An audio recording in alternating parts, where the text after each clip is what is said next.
كنا ماشيين على الطريق. صار رمي على السيارة. انت شو معكم؟ شو معكم؟ كان معنا بالسيارة ذخيرة. سيارة سوزو؟ سيارة هي الشحن البيضة. ايوه. كان معنا ذخيرة، جايبين لنا رصاص. لمين جايب رصاص؟ جايبين للجيش. ايوه. الأسدي. كمان جايبين لهم أكل، خبز وبندورة. جايبين لهم هاي هذا. مين ضربكم؟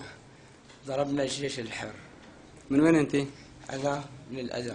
شو اسمك؟ عصام زكريا. رقمك العسكري؟